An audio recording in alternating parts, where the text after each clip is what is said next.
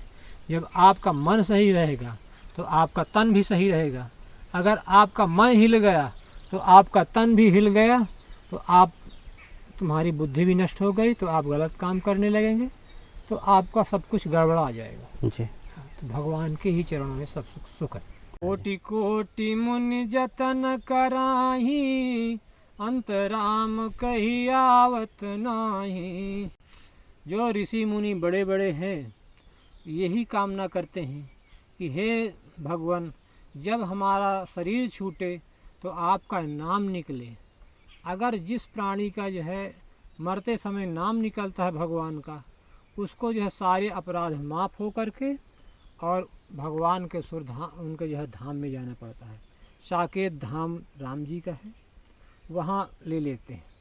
इसलिए ऋषि मुनि जो शंकर जी का भक्त है तो शिव धाम चला जाता है कैलाश में, और जो कृष्ण भगवान का भक्त है जी तो वो जो है गौलोक में जाता है। हाँ। तो ऐसे ही प्राणी जो कोई जिसको भजता है उसी को प्राप्त हो जाता है। गीता में भगवान ने कहा है कि जो प्राणी जिसको भजता है वो उसी को प्राप्त हो जाता है। जो भूत को पूजता है वो भूत को प्राप्त हो जाता है। जो देवताओं को पूजता है वो देवताओं को प्राप्त हो जाता है। जो मुझे पूजता है वो मुझको प्राप्त हो जाता है। तो हे प्राणी, अगर चाहते हो अच्छा कल्याण तो मुझे ही भजो तो अच्छा कल्याण हो जाएगा। ब्रह्म कमल पानी में रह के एक बूंद भी जल उसके जो है ऊपर ठहरता नहीं जी। तो जो प्राणी इस संसार में रह के माया के भीतर अगर वो भगवान को न भूले तो बहुत ही अच्छी बात ही उसका कल्याण हो जाएगा। लेकिन महाराज जी माया का ऐसा चक्कर रहता है कि ठाकुर जी की ओर ध्यान कम जाता है और माया में ज़्यादा। जो आदमी भाव कुभाव से कहते भाव कुभाव अनख आलसी और राम का नाम सदा मंगल करही, अगर तुम उनका नाम ले रहे हो तो माया का प्रभाव कम रहेगा। जब आप नाम नहीं लेंगे ना तो फिर उसका प्रभाव अधिक बढ़ जाता है। अच्छा। हाँ, अगर आप जप करते रहेंगे चलते फिरते सीताराम सीताराम तो जो उनकी माया है ना तो माया की जो है शक्ति कमज़ोर रहेगी। अच्छा। हाँ, जहाँ भगवान का नाम निकलेगा तो वहाँ माया फिर नहीं जाती। हाँ। कि नहीं यहाँ भगवान का भजन हो रहा है हम नहीं जाऊँगी, नहीं का तो दंड न देते भगवान मुझे। अच्छा। तो इसलिए जो है वो फिर दूर हो जाती है। अच्छा महाराज जी, जैसे राम नाम जैसे राम राम जप के लिए आप बोल रहे हैं हाँ। तो ये क्या स्नान ध्यान करके या किसी भी अवस्था में कैसे भी ले सकते हैं? भगवान का नाम तो आप किसी भी समय ले सकते हैं क्योंकि भगवान हर जगह है। हाँ। चाहे गंदी जगह हो चाहे अच्छी जगह हो, अच्छा। वो हर जगह भगवान ईश्वर है। हाँ। लेकिन कुछ ज्ञानी लोग कहते हैं कि नहीं, शौच क्रिया में नहीं लेना चाहिए। हाँ वो तो उसकी मर्जी है। जी। अगर भक्ति भाव जिसके बहुत जागृत हो जाता है ना, तो फिर चाहे जौनी अवस्था में हो भगवान का नाम लेते हैं। अच्छा अगर बहुत पीड़ा हो या कोई बुखार हो तो प्राणी भगवान ही का नाम लेता है, तभी कल्याण हो। जो धंधा बिजनेस में रहते हैं, चलते फिरते प्राणी तो नाम ले ही सकता है। अच्छा वैसे अगर उसको शाम सवेरे अगर टाइम मिल जाए तो कहते एक घड़ी आधी उम्र पुनियाद, तुलसी संगत साधु की कटे कोट अपराध। तो अगर नाम लेता रहे भगवान का, किसी हाल में रहे, या बोरी बिछा के शाम को अगर भगवान का भजन हो तो बहुत अच्छी बात। ये समझो कि हम सपना देख रहे हैं। हाँ ये जितना संसार का है माया का खेल है, जितना आँख से दिखाई दे रहा है चक्षु से, ये सब माया का ही प्रभाव है। नहीं तो सब जो हो रहा है तो सब ईश्वर ही कर रहा है। अच्छा बुरा भला, लेकिन भगवान का नाम नहीं छोड़ना चाहिए। महाराज जी, यहाँ एक प्रश्न उठता है, जैसे सब ईश्वर की इच्छा से ही हो रहा है, हाँ। तो उसका जो पाप पुण्य जो होता है तो वो मनुष्य को क्यों भोगना पड़ता है? वो जो है इसलिए भोगना पड़ता है, वो कहता है मेरा है। अच्छा। ये तेरा है। और जो प्राणी अगर कह दे कि भगवान सब कुछ तेरा है, न मेरा नहीं, सब कुछ तेरा, मैं भी तेरा हूँ, सब भगवान पे समर्पित करता रहता है, तो न उसको पाप लगता है न उसको पुण्य में लगता है। अच्छा। हाँ, उसको एकदम सीधे मोक्ष होता है। रामायण सुर तर की छाया, दुख भय दुए निकट नहीं आया। कहते रामायण एक वृक्ष है जी। अगर उसके नीचे चले जाओ, उसको जो है सुमिरण करो, तो जैसे हम एक वृक्ष के नीचे चले गए तो धूप नहीं लगती। हाँ। तो रामायण को अगर पढ़ने लगो या सुनने लगो, हाँ। तो फिर उसकी ऐसी छाया होती है, इतना आनंद मिलता है आत्मा को कि वो उसका दुख सुख सब भूल जाता है। अच्छा। उस जगह पे माया प्रभावी नहीं हो सकती, माया का धूप नहीं लगती, और भगवान की कृपा हो जाती है राम जी की। महाराज जी, जैसे आप बिल्कुल साधारण तरीके से यहाँ जंगलों में रहते हैं, हाँ। आपको किसी चीज़ की आवश्यकता हो तो बताइए। अब हमारे लिए अगर बांस का जो जाली होती है मिल जाए, अच्छा। तो इस जगह हम एक बनाना चाहते हैं कि वहाँ लकड़ी है और कोई सामग्री, खाने पीने की सामग्री रख दें, अच्छा। तो सुविधा रहे। अच्छा। नहीं तो खुले में बनाते हैं, बारिश होती है, भीगते रहते हैं। तो यहाँ लाना तो महाराज जी बहुत मुश्किल काम है, अब कैसे ये आए? देखो, कोई भी भक्त अगर देना चाहता है, हाँ हाँ। तो देने से जो कोई दे देता है तो उसके लिए व्यवस्था भी वो खुद कर देता है। कोई भी भक्त अगर उसके पास हृदय में हो कि नहीं, मैं प्रभु क्या बताऊँ, मैं देने वाला हूँ लेकिन मेरे पास है नहीं, तो जब उसकी भावना अच्छी देखते हैं तो भगवान उसको इतना दे देते हैं कि उसका मन हो जाता है। अच्छा। हाँ। महाराज जी की कुटिया चारों तरफ से हरे भरे और बेहद घनघोर जंगलों से और ऊंचे ऊंचे पहाड़ों से, गहरी गहरी खाइयों से घिरी हुई है, और इस तरह की जगह में बिल्कुल अकेले रहते हैं, भजन साधना करते हैं। हालांकि कुछ जंगल में जैसे कुछ लोग लकड़ी वगैरह लेने या जंगलों से जड़ी बूटियाँ लेने के लिए आते हैं, तो महाराज जी के यहाँ कुछ देर बैठते हैं, दर्शन करते हैं, और महाराज जी की कुटिया में जो भी प्रसाद रहता है तो अपना गुड़ या टिक्कर जो भी रहता है तो पवाते भी हैं, किसी को पाए बिना जाने भी नहीं देते हैं। महाराज जी, आपकी कुटिया में प्रकाश की क्या व्यवस्था रहती है? प्रकाश के लिए प्रभु एक कोई भक्त ने सेवा दिया था, एक लाइट है। अच्छा। तो वो लाइट को तो कहीं रख दिया ध्यान में नहीं। अच्छा, झोला में टंगी है क्या?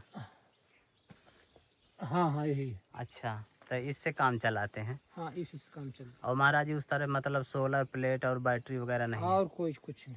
तो देखा दोस्तों, किस तरह से महाराज जी बिहार जंगलों के अंदर बिल्कुल साधारण सी कुटी बनाकर भजन साधना करते हैं। महाराज जी की इच्छा थी कि चारों तरफ से यदि टटुआ बांस के लगाए जाएं तो थोड़ा कुटिया अच्छी बन सकती है, क्योंकि इसमें बरसात का जब बौछारें आती हैं तो अंदर पानी जाता है और नीचे सामग्री भी भीगती है, तो उसको थोड़ा बनाने की इच्छा थी। यदि आप सहयोग करना चाहें तो कर सकते हैं। दोस्तों, संतों की तपस्थली का वीडियो आपको कैसा लगा आप हमें कमेंट में ज़रूर बताइएगा। जल्द ही मिलते हैं एक नई जगह एक और नई वीडियो के साथ। तब तक के लिए कामतगिरी जर्नी की ओर से आप सभी को धन्यवाद।